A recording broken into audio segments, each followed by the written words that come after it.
Virat Kohli under 15కి world match ఆడడానికి వెళ్ళాడు వేరే స్టేట్తో.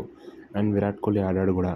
అండ్ విరాట్ కోహ్లీ అండర్ 18కి మ్యాచ్ ఆడడానికి వెళ్ళినప్పుడు అప్పుడు వాళ్ళ నాన్న బ్రెయిన్ స్ట్రోక్తో చనిపోయాడు. విరాట్ కోహ్లీ క్రికెట్ చాలా బాగా ఆడతాడు, కానీ అది చాలా దుఃఖమైన సమయం. వాళ్ళ నాన్న చనిపోయిన విషయం విని అక్కడికక్కడనే విరాట్ కోహ్లీ కుమిలి కుమిలి ఏడిచాడు. తర్వాత కోచ్ అడిగాడు, ఇది నీకు చాలా సాడ్ సిచ్యువేషన్, ఈ సిచ్యువేషన్లో నువ్వు నిన్ను కంట్రోల్ చేసుకొని మ్యాచ్ ఆడగలుగుతావా అని కోచ్ అడగంగానే సార్ ఇండియాకి ఆడతానని చెప్పి స్టేట్ మ్యాచ్ గెలిచాడు. అండ్ విరాట్ కోహ్లీకి చాలామంది ఫ్యాన్స్ అయ్యారు ఆ మ్యాచ్ చూసి, ఆ స్టేట్ మ్యాచ్లో. దాని తర్వాత అక్కడి నుంచి వాళ్ళ నాన్నని దృష్టిలో పెట్టుకొని ఈ ఐపీఎల్ మ్యాచెస్ కూడా ఆడడం స్టార్ట్ చేశాడు. 2008లో 20 years ఉన్నప్పుడు ఐపీఎల్ మ్యాచ్లు ఆడడం స్టార్ట్ చేశాడు. ఇండియాకి వరల్డ్ కప్ తేకపోయినా విరాట్ కోహ్లీకి గొప్ప పేరు వచ్చింది.